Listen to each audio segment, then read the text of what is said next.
Okay, is it working? The YouTube was frozen again. Second time that's done that to me today.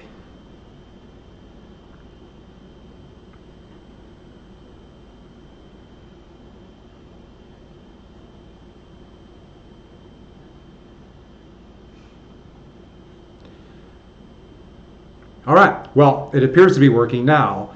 It was not working a little bit earlier. It froze for some reason. And so all I had was my face staring at me without moving, which is terrifying. And so yesterday I got through, I talked about how they're going to attack at Calais. And that's right where my cursor is. I tried to do this yesterday.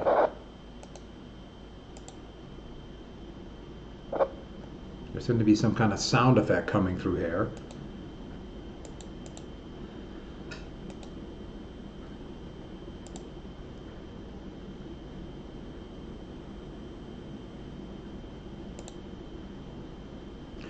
So I know it's hard to see my mouse where it is right now, but that's Calais. There's Dieppe, where that first initial attack in 42 was. This, where my pin is the extent of the air cover.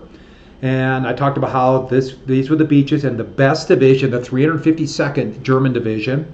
And if you remember, I talked about how there were Russians here on Gold Beach.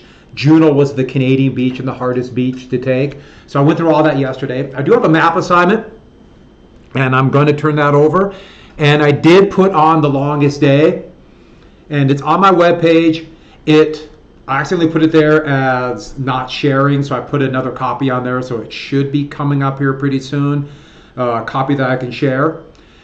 And it was on Netflix and Google or Amazon Prime as of January, and then they took it off both, and so somebody found a free version, and so that's what we use there.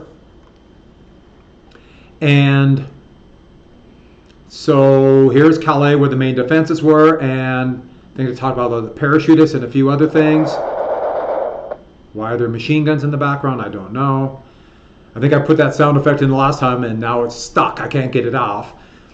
But there's where the flooded area were. If you see that kind of blue area on that map, that's where they flooded. The idea being the parachutists would land. And the parachutists were carrying about 60 pounds of gear. Some as much as 100 pounds of gear, and also gliders, which I'll show you in a little bit. And they're going to get the road junctions at each flank, and there's a couple bridges right here. And so, one of the things they realized, there was no real harbors here. Let's go back just a little bit. There's a small harbor here at Caen. It's up the river, but it's not a very good harbor. Le Havre is a very good harbor, but the Germans had that heavily defended. Same with Cherbourg. And they knew they were going to have to bring in millions of tons of supplies. That's part of the reason why the Germans thought at Calais. There's not great harbors, but there are harbors here. And it's closer to the biggest harbor of them all, one of the biggest in the world to this day, Antwerp in Belgium. And so they knew they were going to have trouble getting supplies off the beach. And so they came up, the British were good at this kind of thing, an ingenious idea called mulberry, where they would make some cement piers, that they would tow over, and also old freighters that they would use as water breaks and make an artificial hull. About the longest day, yes, it is a separate video. It is a movie.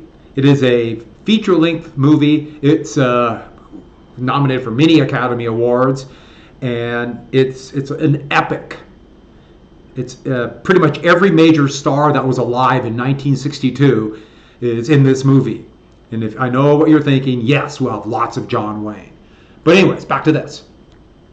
So they would tow this over. They would lay the ships out in kind of a round pattern next to the beach, and then use these cement breaks as jetties that ships could dock on, and they could drive. Dock ships right there, unload the goods, and drive them right onto the beach and right off.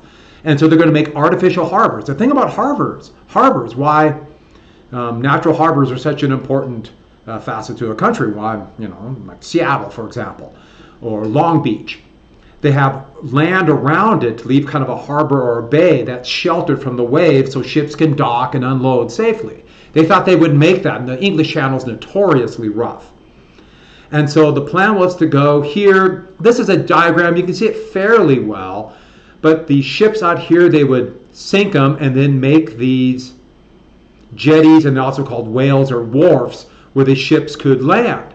And so these artificial docks, one would be on Sword, one would be on Utah. And there are elements still there. You go there and they're sunk out there. I think I have it. Oh, here's another little bit easier way to see it. All these breakwaters and the piers to the shore. There's the mulberries. They looked like towing over, and what they look like on the harbor, that's at Sword on the left-hand side. And this is what you see today. Some are still there. That's at Utah. And those water breaks are still out there, sunk. And so you got two of them sitting out there. And July 6th was one of the few times where they had to land. Remember, I told you they had to land at low tide because of the German beach defenses. And they also want to land in a full moon for the parachutists, which I'll get to in a second. And Longest Day does a great job, and this battlefield barely covers. And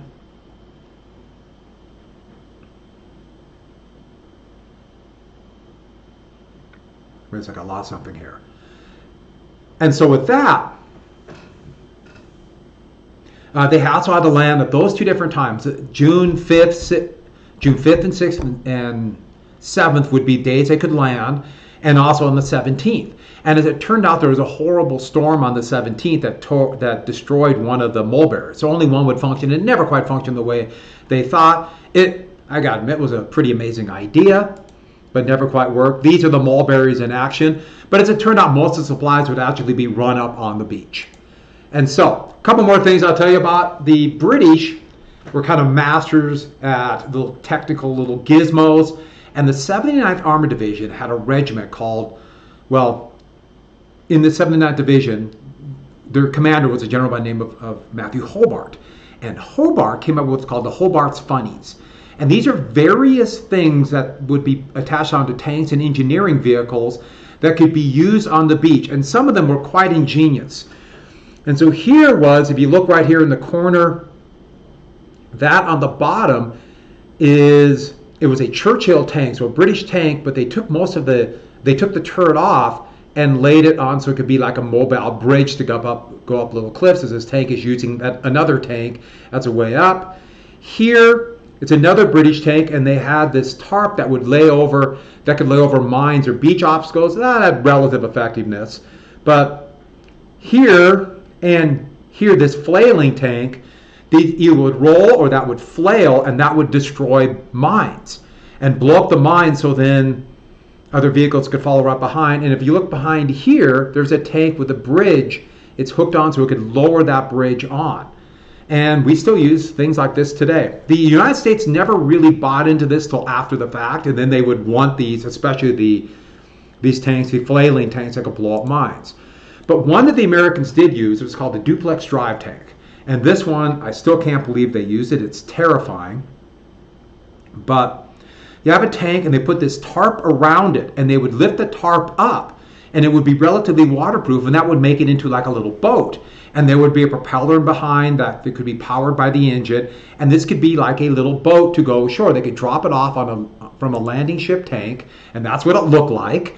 And it would bob along. You see the propellers in back, like a little boat. They drop down the tarp, and they could fight like a tank. And at Omaha Beach, this was going to be a major part of it. Over 100 of these were going to be at Omaha Beach because they knew that would be the heaviest defended, and they wanted the firepower.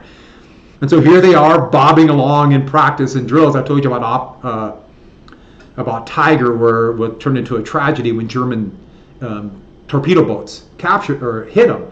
But I think you can see right away what the problem with that is. That might look great. Work great on really calm waters, maybe a lake. You know, we could go out to Spring Meadow and they work perfectly fine. But I think you see the problem right there.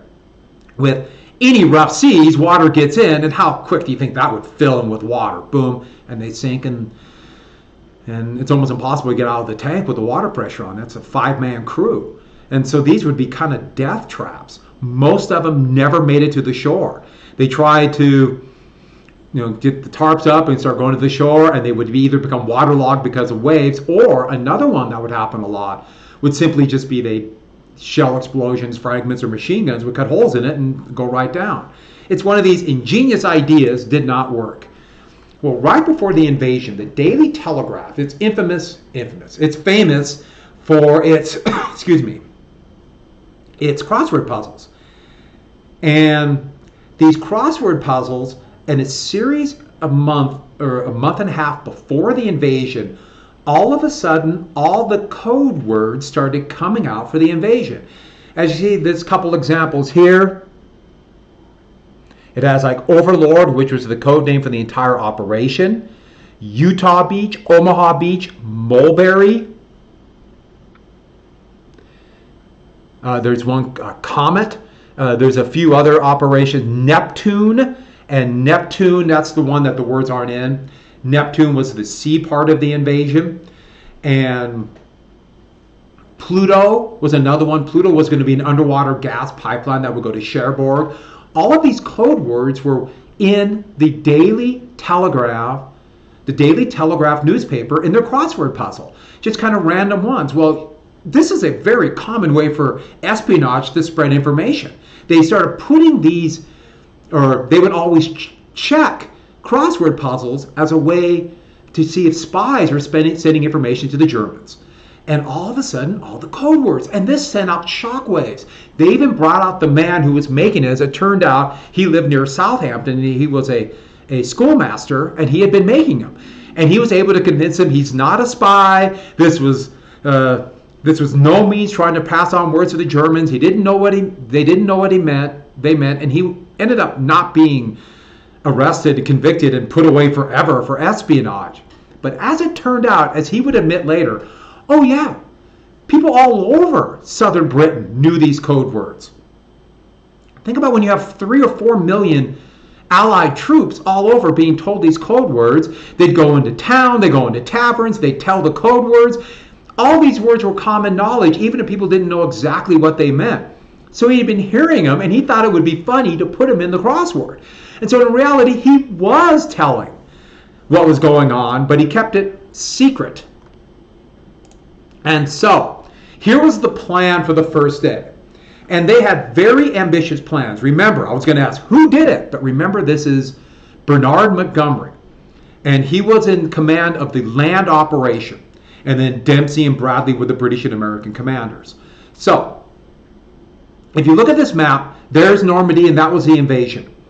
And that black line, which I'm pointing at nothing, I'm pointing at this, but the first black line in the corner left-hand map, that was going to be what they had planned on taking on the first day. All that area for Utah Beach, and then Omaha, Gold Sword, or Gold, Juno, and Sword, all of them, they would all unify those beaches, and that area in black, including the small harbor city of Caen, a very important harbor city of Caen, they would all be captured on the first day.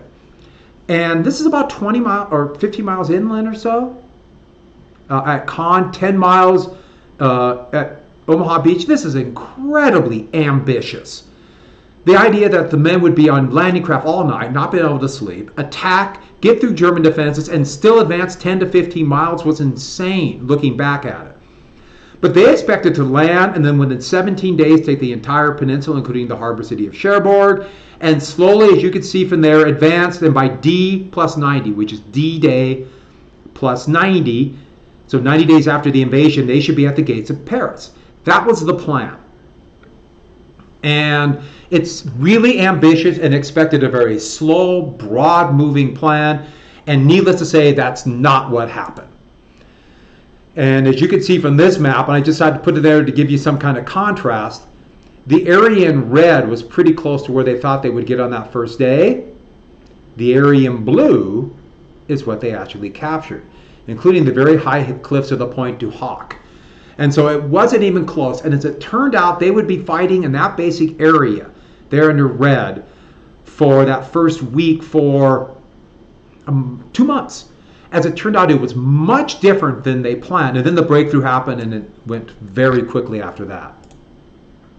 But just there's the beaches again. I don't know why I put that picture there again. I was finding maps. But that was the area they expected to take. I guess want to show you what they expected. And if you go there to Caen is this nice French town. Most of it would be devastated by the war. It would be liberated eventually in a month and a half by Canadians. And the entire town is covered with maple trees. I think you can understand why. They wanted to commemorate what the Canadians had done. So there we are then at 6th of June, so the actual date of D-Day. And that is the way Europe looked. And so there was the plan to attack right there. In Italy, the 2 days before D-Day, Rome had just fallen. And here's where the line of the Russians were. They're also taking, it's not on this map, but right here, the Crimean Peninsula, horrific fighting as the Germans and some Romanian soldiers are holding out there. But I should add to this easy to follow map on the left. That is Operation Bagration. And that was the Russian offensive that was supposed to coincide with D-Day. You notice it's a few days after. Stalin promised it would actually be at the same time. He waited. He wanted to make sure that the Allies actually did attack. And he wanted to make sure that if the attack was successful, Germany had pulled troops out of the east to stop them in the west, and they would be more successful. I thought that map was pretty easy to follow. You can tell all the units. That should be on the test. Some test, not this one. The other map on the right, that gives you the scope of this offensive. Okay, I know it only looks like a few inches on your computer screen, but this was the biggest military offensive in history. And also I thought this Russian map was even more creative. Now, on the Eastern Front, not only were casualties significantly higher, this is the biggest military operation in history up to that time, I should add. And there would be a bigger one when the Soviets would attack Manchuria just 2 days after the United States dropped the first atomic bomb on Hiroshima. That's the biggest military operation in history so far, in the history of the world. But this operation, there were much more daring attacks, breakthroughs, quick armored advances, much different than what's going to happen in the West, where it was much more cautious. And so, another thing we have to get to really quick is strategic bombing. By the way, I'm going too fast. Are you getting this? It is broadcasting, my assumption is. I see there are some people listening.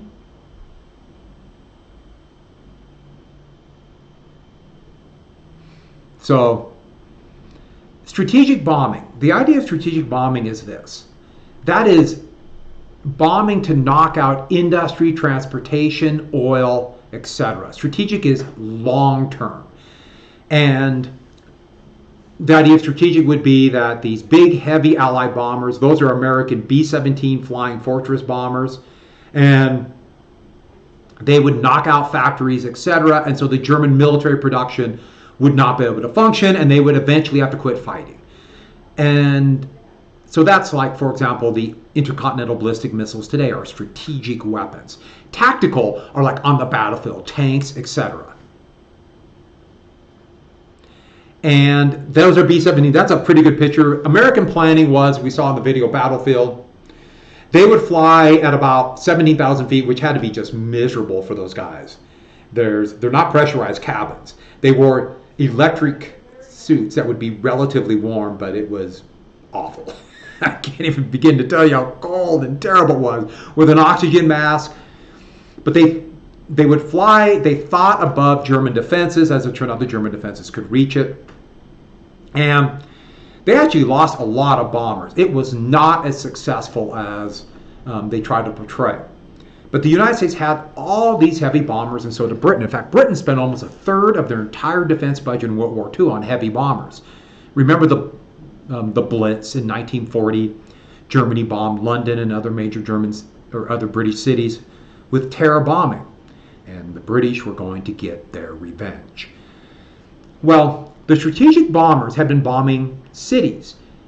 Eisenhower, now as overall commander of the D-Day invasion in Northern Europe, all the Allied forces in Northern Europe, he ordered them to switch their attack not just to German factories, but on transportation facilities and oil facilities, bridges, etc.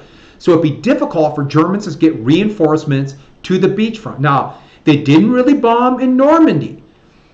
They didn't want to give the Germans any clue.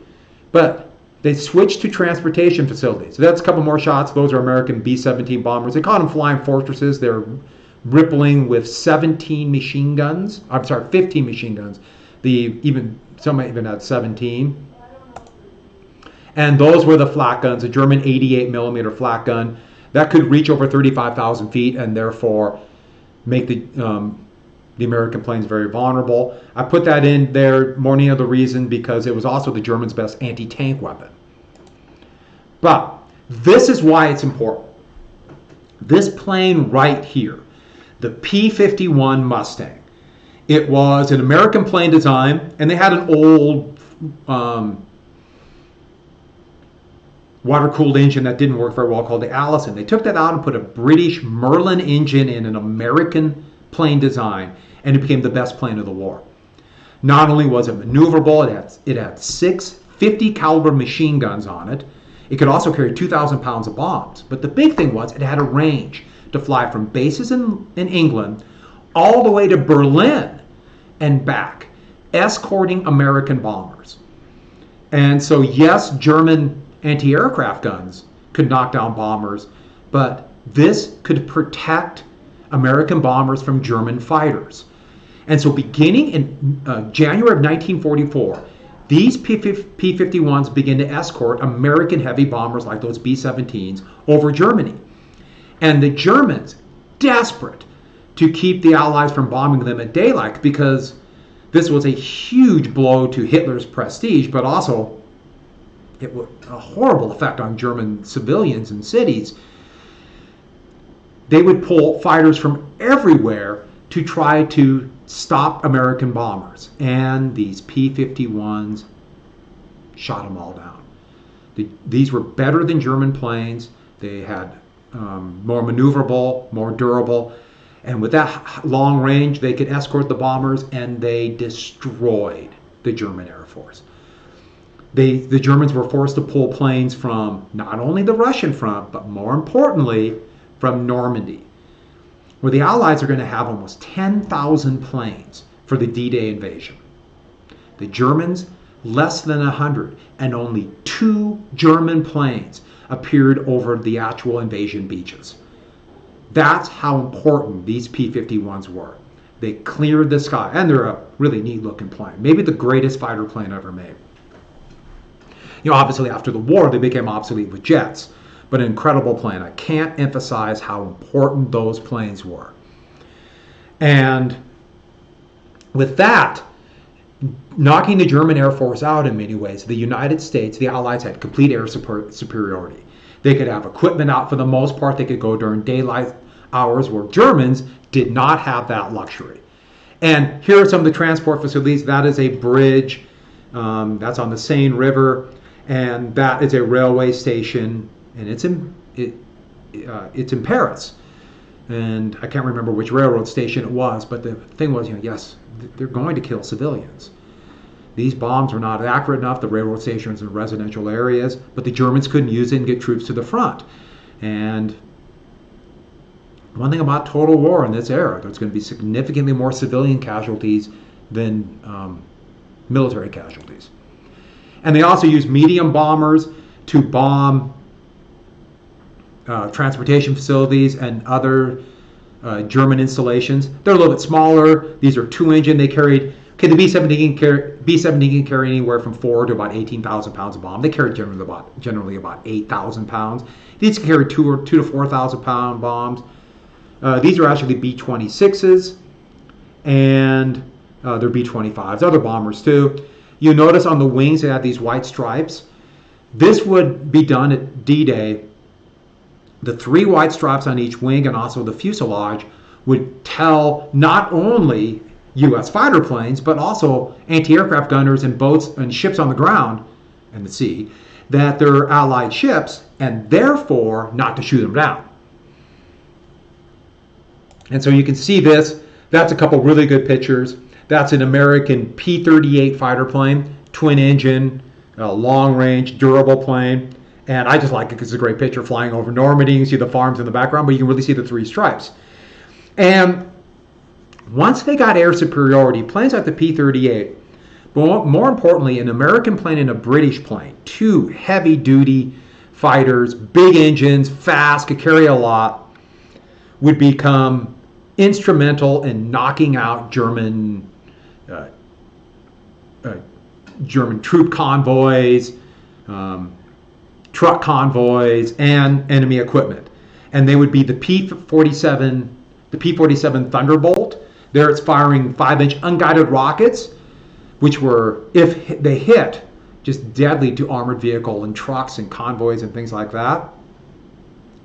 And below that's the British Typhoon fighter with 4 20-millimeter cannons and rockets on his wings in that painting. I just thought that was a good picture because you could see them, how they were, if they could hit the rear of a tank, those rockets could devastate a tank.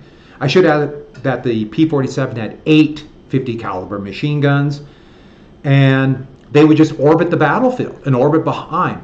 Soon they would call them cab ranks, like cabs waiting to pick people up, and they just would orbit. Oh yeah, the Germans did copy it a number of different times. In fact, they did it at the Battle of the Bulge. They copied the White Stripes.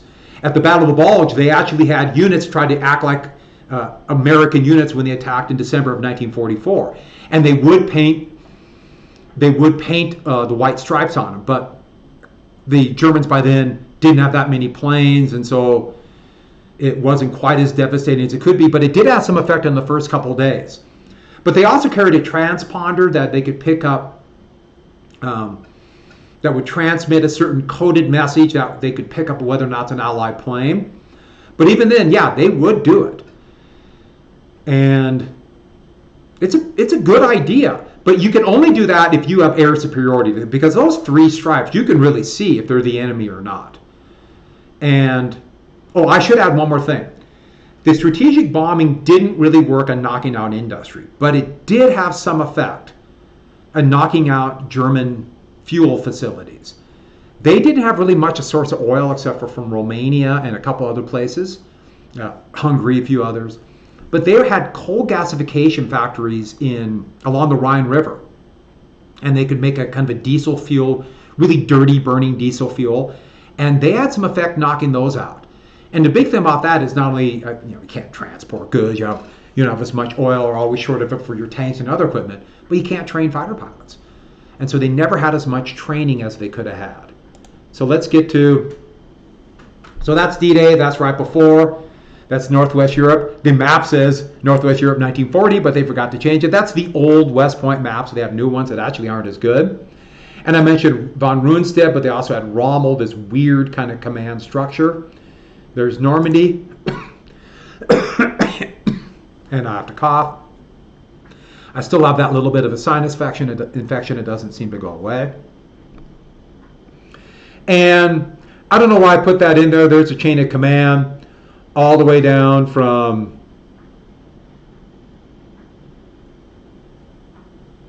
the Supreme Headquarters Allied Expeditionary Force. That's Eisenhower. And then all the way down, that's the German Hitler, all the way down to von Rundstedt and Rommel. Von Schweppenberg was in southern France. But that is battlefield. And we have 2 options, and I will come back to this, but if you want to watch, I did not mean to click that. We can watch part of Battlefield now, that part that leads up to the invasion, and I could help you fill in any blanks you want, or I can go a little bit further on this. And so if you have either one works for me. I kind of like doing the D-Day stuff because it's really interesting, but also the Battlefield is a great video. I really enjoy that.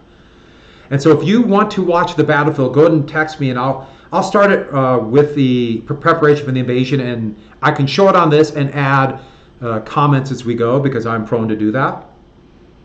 But if you want me just to keep going on this, I would be more than happy to do that. In fact, this is just the generic different uniforms they had. And you'll notice one thing about this uniform. The SS, they did have camouflage, but the Germans basically wore kind of a dark grayish green uniform. As the war went on, they started making airsats, fake uniforms, and actually they were made out of paper.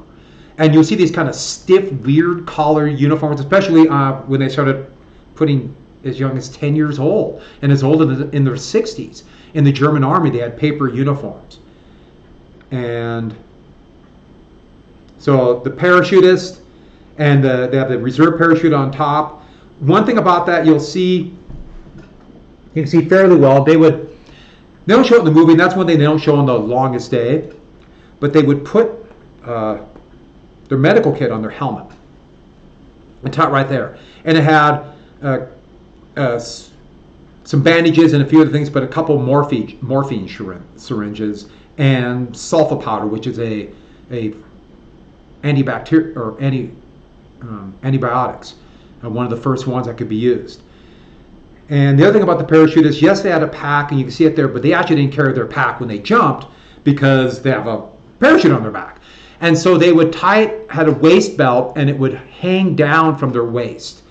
And so that would hang you'd see it hang from about 15 feet down, kind of spinning around. Which, yeah, if it got windy, it could flop up and tangle them up. But that's what they would do there. When the troops landed, they did have that, it's called a Mae West, but a life jacket, and uncomfortable and heavy. Oh, one more thing, all the American, British, Canadian infantrymen had. Oh, the Canadians were more green. They show that.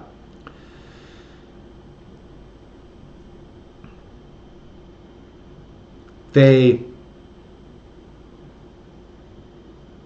put this coating on it because they were really worried that the Germans would use mustard gas, a blistering agent from World War I. And they were convinced of that. And this coating, the thought was, would keep out some of the mustard gas. The problem was it made the uniforms just stiff and awful. And the thing is, it's not like they can change uniforms every day. They might be wearing the same outfit, the same uniform for the next month and a half or 2 months before they can get off the line. As it return out for a lot of them, that would be the truth. And one more thing, I just put this out there because I always find this fascinating. You see how the gun layer, so he's on board a ship. He's on a destroyer. And he's loading the 5-inch guns on there. You notice he has the arms covered and that mask, and they would also put white paint on. That's for blast. When the flash burns would come from an explosion, this would protect him and hopefully protect him from burns. That's why they have that. So do you want me to keep going on this? Not watch Battlefield? Okay. So the plan was then at night they would use gliders, use paratroopers. And the paratroopers, every parachute division had 3 regiments. Each regiment had 2 that would jump out of a plane and 1 that would fly in gliders. The British was a little bit different, but essentially the same. And you see those gliders right there. These are actually, they're Horsa gliders made by the British. The Americans made gliders, but they weren't very good. And they're literally gliders. These are wooden gliders that, so Anna, is that yes to keep doing this? Or yes to watch Battlefield? Just yes. But those Horsa gliders are wooden. They'd pull them up with transport or bomber planes. And the idea was they would cut them loose and they could glide onto the enemy lines. And so a third of all these parachute divisions, actually the men are going to ride in gliders. And they could silently land right next to the German. They could land silently right next to the German defenses. And they could also carry supplies. They could carry a jeep, maybe an anti-tank gun, or other supplies. So it gave them a little bit more than they could drop out of a plane. In fact, if you look at these are the British Horsa. These are the American Wacos, which are smaller and just not quite as good. And the funny thing about those were, I'll continue. And the thing was, they show them in the movie, you can only do so much. One of the best movies I've ever seen on World War II. It's called A Bridge Too Far. And if we want to do another battle, maybe that would be a good one to do, and that could be the movie night. That is one of the best movies I've ever seen, from 1977. And they were going to use these gliders, because it was an airborne landing in September of 1944.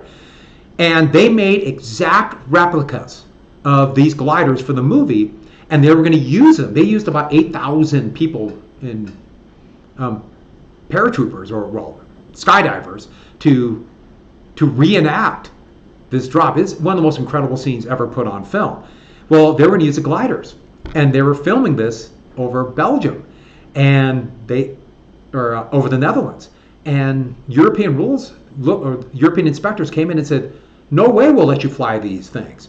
They won't fly. This would never meet inspection. They'll crash right away." Same thing what they tried in Britain. They wouldn't let them fly because they were so deadly. Thousands of Allied soldiers and equipment flew on these things, and no way they would let them fly today. And that's pretty amazing. And a lot of them would crash, and I think you can imagine what would happen to the people inside. They're all wood. And so here's one of, sometimes they would take off, you could see, or they just would take off and pull the gliders up. The heavier gliders, they had that net, and it's called an arresting hook that C-47, the transport plane, is carrying. It will catch that hook and lift it off so it could have a little bit more momentum and take off. But it's just incredible how many men flew it. The amazing thing was, paratroopers in the United States Army, got 1.5 times pay. So they got 1.5 of a regular soldier, because this was such hazardous pay, or hazardous duty, jumping out of a plane. The gliders, which were in these horrific things, only got 1 time. They were considered to have hazard pay. In fact, they would actually mutiny and go on strike in September of '44, demand to be treated like the paratroopers, because they said, we're riding in these gliders, and they kept it kind of secret, and today we know what death traps they were. But one more thing I have to add about the paratroopers. So I said they were going to land on either side of the beach. Either side. This is me doing either side, and you can't see my hand. Here we go. Either side. Well, they had the great idea that they knew these paratroopers when they landed. All parachutists have is a rifle, maybe a couple hand grenades, and that's it. They can drop some heavy gear, but they had to find it. It's going to be, in fact, the planning was to drop in the middle of the night. That's why they wanted a full moon. And so they knew units are going to be lost. They're isolated. And so they wanted to confuse the Germans where they're at. And so the plan was, it was called Operation Titanic. And they were going to do fake drops all over. And so when they had the big thousands of planes carrying 3 parachute divisions, so we're talking almost 20,000 parachutists. Go get my numbers right, about 15,000 parachutists. And gliders. When they were going to drop them, they scattered out planes dropping all over, dropping fake parachutists. And they called these fake parachutists Rupert. And that's a picture that was actually taken. The one on the left was at a bridge. I'll get to this bridge in a second. This great singing The Longest Day about it. And the other one is at that one's at the Caen Museum in France. And they made these fake parachutists, and they wanted to have a silhouette of what a parachutist looked like. Now, The Longest Day, they'll make them like this elaborate dummy. They're just canvas things to kind of look like a body. And a little bit smaller, and they threw out a bunch of these, and they would float down, Ruperts as they were called. They would float down, and when they landed, it would trigger a bunch of firecrackers. So the firecrackers would go off, and it would sound like someone shooting rifles to confuse the Germans where the landing were. And they did this all over. It actually was quite effective. The Germans were not sure where the parachutists were. And I should add one more thing. Night drop, German anti-aircraft gun, inexperienced crews of the transport planes meant that planes got lost and landed all over. So they dropped parachutists all over too. These poor guys were lost and mixed up, and it made it more difficult for the parachutists to do to carry out their objectives. But it spread confusion all over. And so this is basically where the way Normandy looked, or the way Titanic looked, of all those fake dropping all around Normandy. They had other droppings, or Glimmer was one to make it look like a dropping, and fake droppings to convince them about Calais and the Havre. Taxable was a fake invasion. A literal fake invasion of around Le Havre, right there between Le Havre and Dieppe. And they had small ships that would broadcast essentially fake radar signatures. And the same thing with Mandrel. These planes would circle, and they dropped. I'm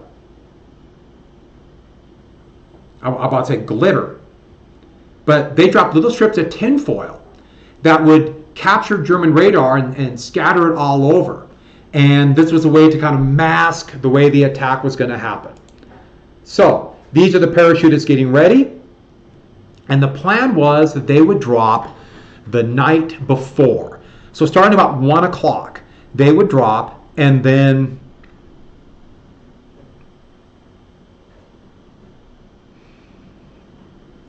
they would drop about 1 o'clock in the morning.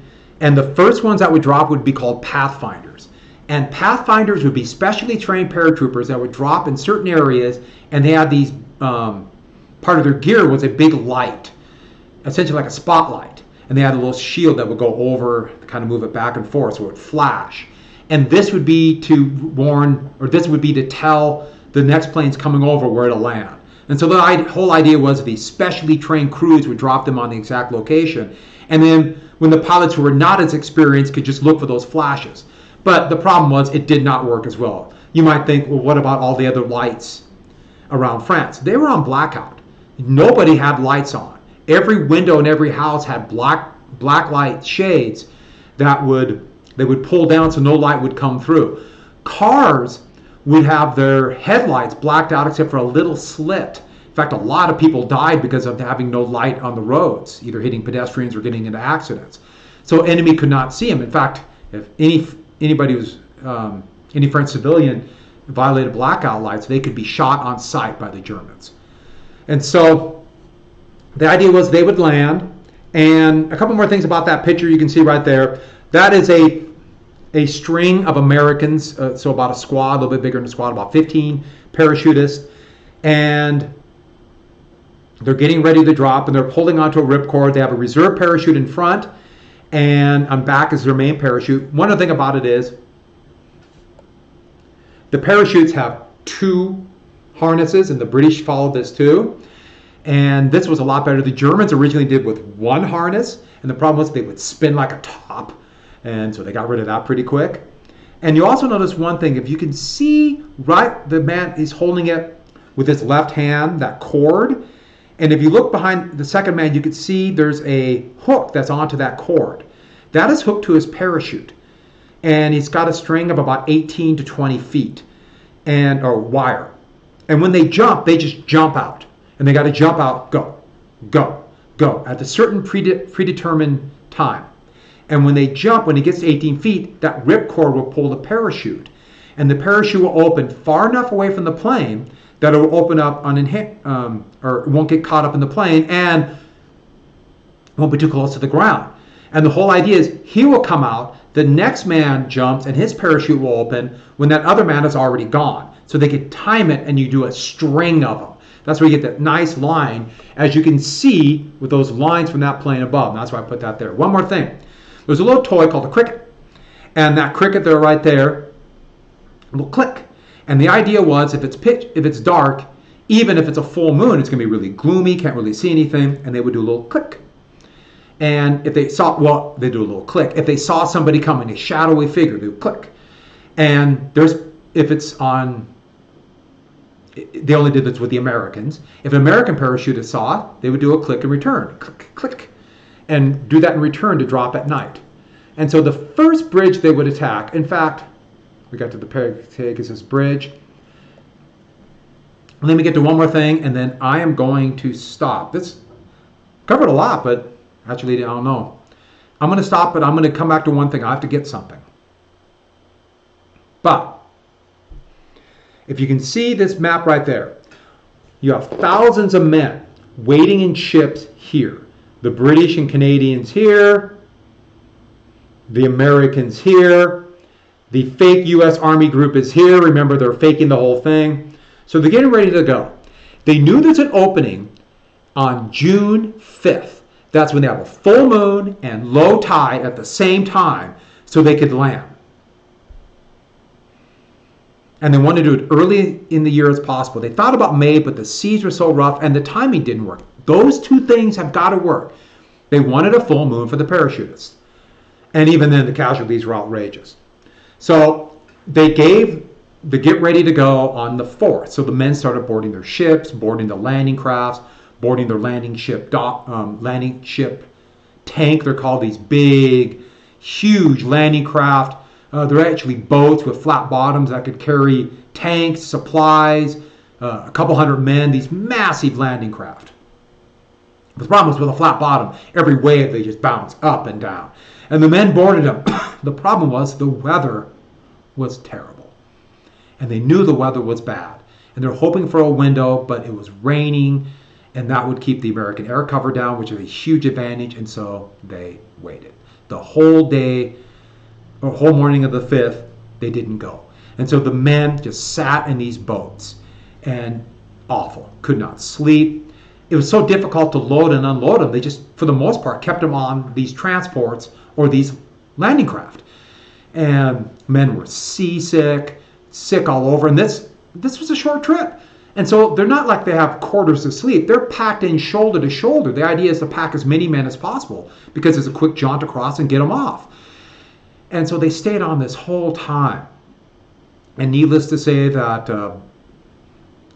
we call them seasick bags. They call them barf bags. Would be full. Helmets would be full. Everything would be full. Toilets would be full. I think you get the point. Well, they saw there was a window that afternoon. A window where high pressure will blow through the channel. They have one day. And Eisenhower made the decision to go. The thing was, the Germans saw the bad weather and assumed, okay, they're probably going to attack at full moon because they attacked at full moon in Sicily and Italy. Let's wait. Let's wait. They're going to wait. So we don't have to worry about an invasion at that moment. They assume the invasion would not come in that period, and so they have essentially a break, more time to lay landmines, etc. And in fact, Rommel even went back to Germany to visit his wife on that 5th. And the thing about it is how they knew back then was weather ships. They put weather ships out in the Atlantic, especially around Greenland and Iceland, because that's how the weather kind of blew in at that. That's how the prevailing winds kind of blew it around England like that. The Germans didn't have weather ships. They snuck some out there to try to disguise as other ships for years. And in end of 43 into 44, the United States, and especially the British, knocked them all out. Went through, sunk them, so the Germans had no idea about the weather. They had no idea because they took all their ships. By the way, it was taking one of these weather ships that the British were able to get more of the reels that allowed them to break the German code called Enigma. But and so there was a window. And it was still a yucky day. That's a technical military term, yucky. But Eisenhower ordered the invasion too. And so that meant it's a go. And so that night, the Pathfinders and then other parachutists would load their planes and they would attack. And before the first parachutists landed, a bridge on the very eastern part, right there, on the Orne River, there's a bridge over it called Pegasus Bridge. And that would be the first attack.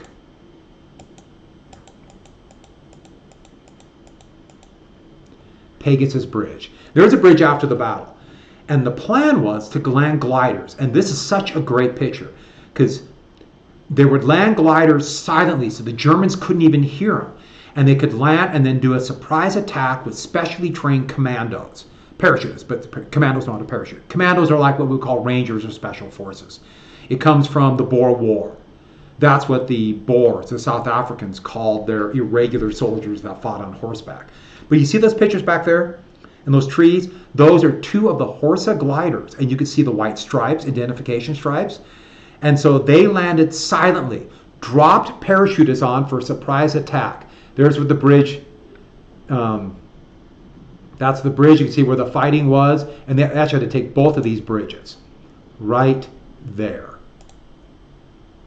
And you can see some of the shelling there. And if you look at this map, there are horses. right over there from the surprise attack. And it worked better than anyone thought. And Pegasus Bridge, that would become the symbol of the 6th Airborne Division. I, of course, had to get one when I was there. You see the British Commandos, they do a great job. That would be the first one to take that. Great job. They took the bridge. It was incredibly scary, but they took it. And it would be linked up. And that's the 101st Airborne. I went pretty far. It took a little bit longer than I thought, so I'm going to stop right there. But those of you who are on, wait 1 second, because I forgot it. Hey, I got a lot of stuff going on. Give me a minute. I have a cricket.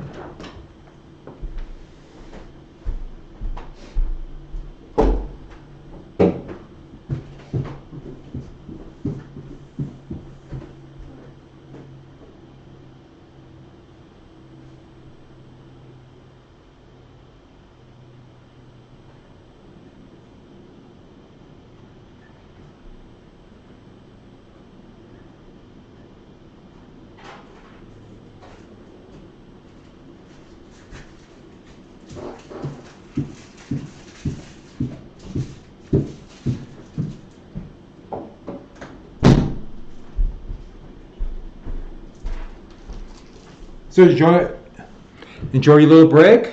Did you travel? See the rest of your house? Maybe your yard? Okay, so here's cricket. And they'll see it more elaborate. People use it to train dogs with, but it's, and then, and so you see shadowy figure, return with, and you're probably going to get a lot of apocryphal things about that, including on the longest day. And so, I'll stop right there. Tomorrow we'll come on again, and if you have any requests of anything you want me to do, or just simply talk about the beach, and that would be great. One more thing. It should be on now. I should have 2 versions, I hope, of the longest day on my website. It takes a while for it to kind of cycle in. Could somebody, in the next half hour, just go see if it works, and if it doesn't, drop me a note and I'll try to make it work. If not, I might have to individually give you permission to look at it, which, just send me your email, your Gmail account, and I'll quick plug it in. Not a big deal. But I went through the invasion, and what I was going to do is talk a little bit about the actual invasion itself and Pointe du Hoc. Let me show you one thing about Pointe du Hoc. Let me do that right now. Yeah.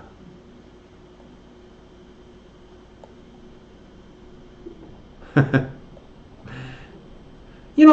want to do pictures. I like pictures.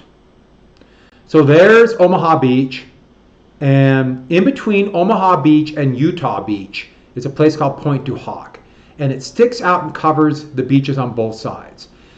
And the thing was, it had incredibly high cliff. So the plan was for not just the 1st U.S. Infantry Division to attack Omaha Beach first, and then followed by the 29th. But Rangers would land, specially trained Rangers would land. Half of the Rangers would land at Pointe du Hoc and scale the high cliffs, and the other half would land on the beach and advance overland. That's what Pointe du Hoc looks like. You can't go there. You go there today, it's blocked off because the actual point itself is starting to collapse. So all you can do is kind of look at it from behind a fence. That's Allied. Those are, I believe, A-20 bombers attacking Pointe du Hoc. Good picture. And so they knew there were German guns, but emplacements all along there. And the thought was these Rangers would climb that cliff and take those guns. And those are some of the guns, but they had either these rope ladders they would shoot up, but the ones that always amazes me, it was almost like a mortar that would shoot a rope ladder straight up in the air, and then it had a hook on the end that would hook on, hopefully onto something, and use that rope to climb up, and then they could pull up ladders, and they would scale these cliffs. And it's absolutely remarkable what they would do. That's on the side of the cliff. The men got isolated there after the battle, but there's putting an American flag, letting them know that they're Americans on Pointe du Hoc. And that's kind of what it looks like today. And these pictures, I actually took these when I had a camera that was 35 millimeter, and I had to scan these pictures. It shows you how long ago that was. So that's what I wanted to get to today. And they have a great section of that in The Longest Day. So please someone check that out if there's any questions. If not, that's about it. It's kind of weird doing it this way. I hope you like this. I hope I was able to cover enough and not get too bogged down. I have lots of stories with this. I always got to kind of censor myself and not tell everything. And the movie, that will be like the last thing for the quarter. And I'm going to give you a full week to watch that. It's a great movie. It's really fun to watch. It covers so much of the battle. It does, sanitize it. It's hard to reenact, especially in 1962, reenact the battle. One thing I will add, Saving Private Ryan has the saga of the Rangers. There are Rangers that had to attack on Omaha Beach and then come to Point du Hoc. And so that's about Rangers. And that covers Omaha Beach about as realistic as I want to imagine. And it's rated R. Some of you have seen it. It's horrific, that scene. I didn't want to watch that again. And if you want to watch that, get your parental approval, you know the routine. But it is pretty good. All right. If there's no more questions, I can see there's nothing. If you have anything you want to ask, you can email me here or send me a note on the chat or whatever it is. But if not, I guess that is it. Good